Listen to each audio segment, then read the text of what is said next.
पूरे जिला, पूरे क्षेत्र में अपने ग्राम सभा का नाव चाहिए। जनता बोलती है कि अब की बार पूरे बिछुर बीरापुर में बदलाव चाहिए। जी हाँ, अब की बार अपने गांव में बदलाव लाना है, अपने गांव को ऊपर लेके जाना है।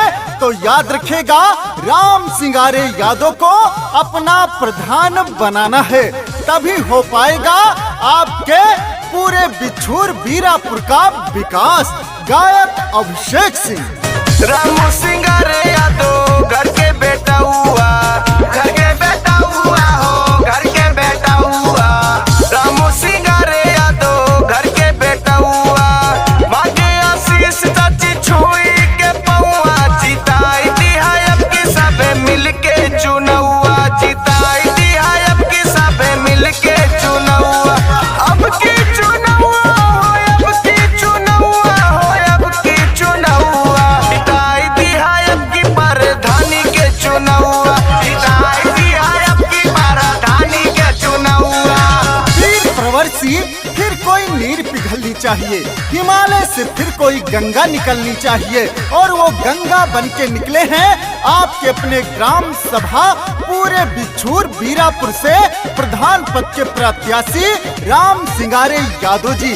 तो याद रखेगा, अपने गांव का भाग्य जगाना है, तो अब की बार राम सिंगारे यादव को जिताना है। वादा जमन करी है भैया, सागरौनी भाई है, सागरौनी भाई है भैया, सागरौनी भाई है। कौनो परेशानी पड़ी दौड़ा चला आई है, दौड़ा चला आई है काका, दौड़ा चला आई है। करी है विकास चमक जाई गौआ, जिताई दिया अब की सब मिल के चुना हुआ, जिताई दिया अब की सब मिल के चुना हुआ।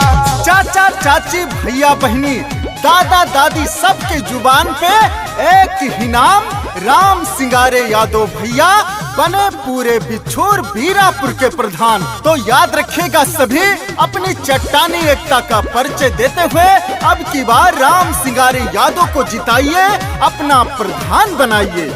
इमत पूछिया मोहर कहवा लगाई, मोहर लगाई चाचा मोहर लगाई। राम सिंगार भैया जाना ना भुलाई, जाना ना भुलाई भैया, जाना ना भुलाई। नेक बट दिल जे के सारल स्वभावा, जिताई दिया अब की सब मिल के चुना हुआ, जिताई दिया अब की प्रधानी के चुना हुआ। सबकी तरह लालच और बहकावा देके नहीं भुलाएंगे आपके अपने प्रधान पद के प्रत्याशी राम सिंगारे यादव जी। जो वादा करेंगे उसे पूरा करके दिखाएंगे। तो याद रखिएगा, अब की बार प्रधान राम सिंगारे यादव को बनाना है और अपने पूरे बिछुर बीरापुर का भाग्य जगाना है। गौआ के समय सके होई